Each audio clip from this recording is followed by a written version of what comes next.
مهرباني مال دا आवाज ټول راکړئ چې زواما چې زما ووټ ټول وایي چې زما د کام زما ووټ داسې نه د صوابۍ د دې تاریخي خاورې نه د صوابۍ د خدای خدمتګارو د دې غیرتي خاورې نه د 8 فروری د دې ناوړي حرکات وکالات نن د صوابۍ د دې غیرتي خاورې نه د ایمل ولی خان په مشرۍ کې چې دا کومه مقدمه نن موږ ټول کام ته وړاندې کوو او هغه ټولو خلکو ته وړاندې کوو چې چا په تسلسل سره د پښتنو په دې خاوره په دې وسایلو د قبضې جاري ساتلو لپاره کومه ناکرده عمل کړی دی زه داسې اواز نه غواړم چې په دې خاوره داري کونډې نمایندګي وشي زه داسې اواز غواړم چې دار یتیم نمایندګي وشي زه داسې اواز غواړم چې د دې خاورې داغه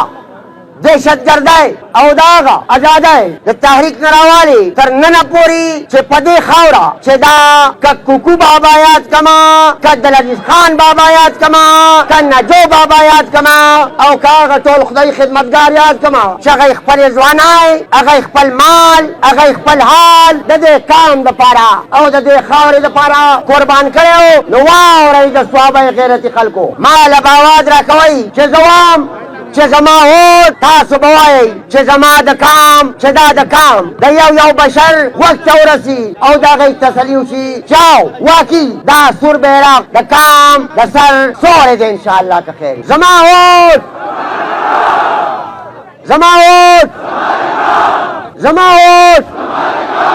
ګرانو مشرانو زما تمه ده پښتنو د ولی خان دوه نسي نن تاسو ته په سټیج ناستي دوه واورئ موږ څه له راغلي یو موږ دې له راغلي یو چې هغه چې مخونه یې تور دي رنګ یې تور دی امر یې تور دی تپوس به کومه څو خبرې به PTI سره کوم څو خبرې به زخمي کام سره کوم او څو خبرې به آغا واقدارانو سره کوم تمه لرم چې دا ټولې خبرې سپینې وکړمه ځکه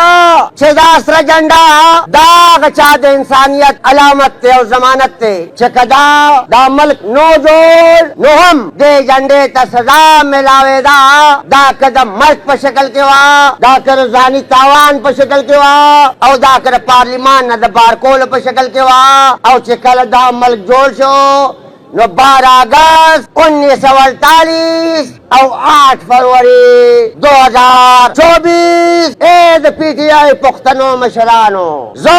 صوابۍ ته موږ دې له نیو راغلي چې چاله پیغور ورکو خو موږ ټول یو ورونه یو زه خپل رور اسد کیسر ته چې زما رور دی پښتون دی ایسبزی دی د صوابۍ غیرتي خاورې زما دا خبره د پیغور نه ګڼي زما دا خبره دا د الزام نه ګڼي خو زه هغه ته او داغه ملګرو ته ویل غواړم چې تاسو د ممبرۍ جنګ کاو دا ممبرۍ تاسو څنګه وګټلي زمونږ رونه یئ چې موږ دا خبره کوو چې دا جنډه د کام د سر سوری دی لکه ستاسو په لاس کې هره جنډه ده د کام بچي یئ چې که جنګ او د ممبرۍ کاو نو مبارک شه خو دا جنډه د دې کام د بقا او د حق جنګ کوي د اختیار جنګ کوي دا به راسره مني چې د اختیار جنګ ټول پښتنو بایلو زما وروره موږ په دې پوهېږو چې تاله به 200 پولونه درکړي تاله به 80 ټرانسفرمرې درکړي او ته به بیا راځې د دې کاموالی او د پښتونولۍ سوچ به کمزوری کوې خو که پښتون د دې خاورې نه په پولونو خلاصېږي نه په ټرانسفرمرو خلاصېږي راځې به او د دې صوابۍ د 4,000 میګاواتو بجلۍ د استعمال او دا مدن سپورټ به کوې دا سیاست تلویزیون پښتنو تپوس کومه چې ماته وښیه چې د دنیا په یو ملک کې د کام بچي د مور په ژبه کې سبق نه وایي 2013 کې چې ته راوستې اولنی کار یې در باندې دا وکړو چې د دې کام د بچو نه دی د مور په ژبه کې انساني حق واخیستو راشه د صحابه دې چوک ته او اعلان وکړه معافي وغواړه او اعلان وکړه چې د سرې جنډې د کام دې بچو لا د مور په ژبه کې د زده کړو حق ورکړی معافي مو غواړه او اعلان مو وکړه چې هغه حق مې دې کام ته واپس پښتنو په 2013 کې اتلسم آئینی ترمیم چې دا رول بیک دی دا ولې دا ځکه چې دا اتلسم آئینی ترمیم د کام د حق د بقا د ګټو ضمانت دی سیاسی اختیار هم ملاو دی انتظامی اختیار هم ملاو دی مالی اختیار هم ملاو دی راشه دې کام له جواب ورکړه چې په 9 کاله کې دا پښتونخوا چې د پاکستان ATM دی دا پښتونخوا چې د پاکستان د ټولو مالداره صوبه ده دې سره نن د تنخواګانو پیسې نشته راشه وضاحت وکړه نو وروسته بیا مبارکۍ والا چې چا ته مبارکي ورکړه ولې ورکړه او د چا نه ممبري واخیسته ولې واخیسته دا دې کام ته ووایه پښتنو واورئ دا جنګ چې بیا بیا وایو چې دا د کرسۍ نه دی دا د اختیار دی په دې 9 کاله کې د ټولې پښتونخوا سرمایه پنجاب ته لاړه راشه صدقېزر صاحب ځان سره هغه ټول راوله او دې پښتنو ته ووایه چې د ولي خان وصی به وزیر اعلی ني نو دې کې د پاکستان کومه ګټه ده او بل څوکي سوکی پاگی کے پاکستان کم گٹھلا راش دے کام تا ہوایا چھ در رہبر نصیبہ چھ وزیر اعلیٰ نی او آئے چھ پختنو پاکی کم گٹھلا او دا تاسو چھ جوڑ کو پدرین زلی حکومت در کو راش دے کام تا ہوایا چھ پاگی کے بلے دی پختنو کم گٹھئی پختنو حقیقت دا دے چھ زو آگا ٹول ممبرانو تا چنن پختنخواہ اسملہ کے ناس تویل غواړم چې اسلام آباد خوشاله شو اسلام آباد خوشاله شو اسلام آباد د سرو زرو په خزانه چې پښتونخوا نوم دی د چالاګانو حکومت راوستو او اسلام آباد خوشاله شو پښتنو من خدا من خبره کو نو چاله کو تاسو له کو منګه ترکه خبره کو نو تاسو له کو د دې بدم نه پوجا د پښتنو دار کورنا سلو پینځه مسافر دي د دې بدم نه پوجا د پښتنو بچي په پنجاب کې پالش کوي د دې بدم نه پوجا پښتنو پگیش نوکری کئی گنمینی ڈریوری او داو گوڑا دیار ماری دلتا کاروبار نی دلتا تجارت نی دلتا تعلیم نی دلتا روزگار نی دلتا ہنر نی پختنو دلتا انسانی ژوندون مهذبه نوی بیا راشه وګوره دا غځای نه راواله کله وایي غدار دی کله وایي جنس دی کله وایي د هندوانو ملګری دی کله وایي د روسیانو ملګری دی کله وایي پاکستان نه مني کله وایي جشن نه مانځي راشه او دا کومه ناره چې دې ورکړې ده چې پاکستان کا مطلب کیا لا الہ الا اللہ اسد کے سب سے تب وصل راجے او دا صحابہ پدے چوک کے با تول کام توائے چھ آیا دا لا الہ الا اللہ نظام دا سکے دیش پختنو خپمئی کتاسو پدے خپئی چھ حیدر ہوسی پا پارلیمان کرے دا خفگان خبر دا خمک ہوئی خب کتاسو آئی چھ سردار حسین پا پارلیمان کرے نو دا بستار دا پار خفگان خبر آئی اللہ قدر کا خود دادا ہو سی دادا پختنو دادا ہو سی دادا سلو کالو پاٹھیا ددے پاٹھے بنیاد ددے د حق او د بقا جنگ دی ډاډه اوسئ ډاډه یو انچ به د خپل قام او د خپلې خاورې د سیاست نه په شا نشو که سر وي او که مال دي که سلای وي او که ګلای وي انشاءالله زه د پښتنو هر جومات ته م ویل غواړم هرې مدرسې ته م ویل غواړم هرې قصبې ته او هرې شوبې ته م ویل غواړم چې یا پښتنو دشمن خو موږ پېژني د دشمن نظر زموږ په سیاست دی ځکه چې د سرې جنډې سیاست د دې زخمي کام ترجماني ده خو زه جومات ته وایم چې تا هم په سره ټوپۍ پابندي لګولې ده په هره ټوپۍ د لمونځ اجازت ورکوې خو په سره ټوپۍ باندې د لمونځ اجازت نه ورکوې جومات ته هم خواست کوم چې دا هم رنګ دی او تور هم رنګ دی او شین هم رنګ دی دا دشمني جومات ته م وایم چې دې جنډې سره پرېږده دا د پیغمبر سنت دی حقدار له حقداري ورکول دا اسلامي نظام دی زما تمه ده چې هغه دیني جماعتونه به راپاسي او د دې مظلومه او د دې زخمي کام په سر به لاس دي او پټی به لګوي پښتنو وګورئ بیا یې هغه خلک راوستو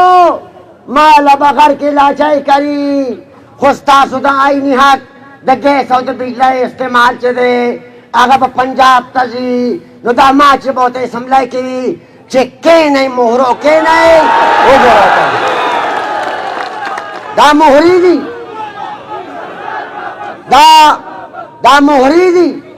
او که دا مهري ني نو دی دې راشي دا عوامي نیشنل پارټۍ سیاست چې امن دی جمهوریت دی لاړ شه هندوستان ته وګوره هلته امن دی هلته جمهوریت دی هندوستان سپوږمۍ ته وخوتو او دلته وګوره دې وطن ته د انډرپلو نه علاوه بل کاروبار پاتې نه شو پښتنو زه د خپلو بچیانو نه تپوس کوم د میندو خویندو نه چې یا زما میندو خویندو او یا زما بچیانو موږ په دې خبره پوهه کوي چې ستاسو د تعلیم او ستاسو د انساني ژوند خبره د دې سرې جنډې نه علاوه کومه جنډه کوي نو زما بچیانو ډېر په مینه موږ په دې خبره پوهه کوي چې آیا څوک داسې شته چې ستاسو دا خبره وکړي زه سرکار ته م ویل غواړم سرکار ته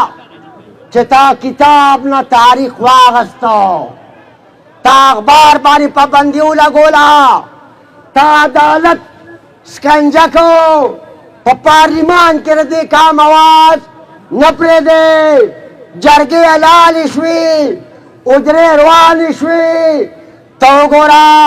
چې دا معاشرتي نظام دا د پښتنو کم ځای ته ورسېدو نن په دلیل خبره نه کېږي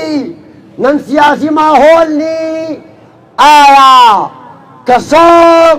د ریاست تنخوادار دي بله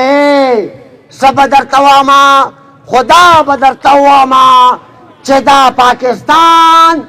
تنخوادارو لوټ که تنخوادارو پښتنو وګورئ زما د خاورې هنرمندان شاعران سندرغاړي د آواز خلک د لیک لوست خلک د نظر خلک د سوچ خلک د سرمایې خلک داسې ماحول د چترال نه تر چمنه جوړ کړی دی چې ته به وایې چې په دې خاوره سیله الوتې ده ټول کام ته به خواست کومه ټول د باچا خان سپایانو ته به خواست کومه چې د خپل کام نه به ګیله نه کوو خپل کام سره به دشمني نه کوو خپل کام سره به بدي نه کوو خپل کام سره به جنګ هم نه کوو د ټول کام جنګ کوو لہذا په کام کې دننه هیڅ جواز نه جوړېږي چې د سرې جنډې ملګری دی تکرار کوي او هغه خلک چې هغه د دشمن علیکار دی د هغه استعماري قوتونو سہولتکار دی بلکې مړه تاسو دا ځوانان په دې خبرې پوهېږئ چې زه خو مهرې وي سې مورې راوباسلې او مهرې شي. زه امید لرم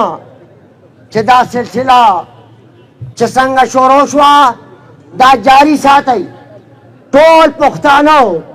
چې په هر ځای کې ایمل ولی خان د احتجاج اعلان کوي دې ته مه ګورئ چې دا صوابی ده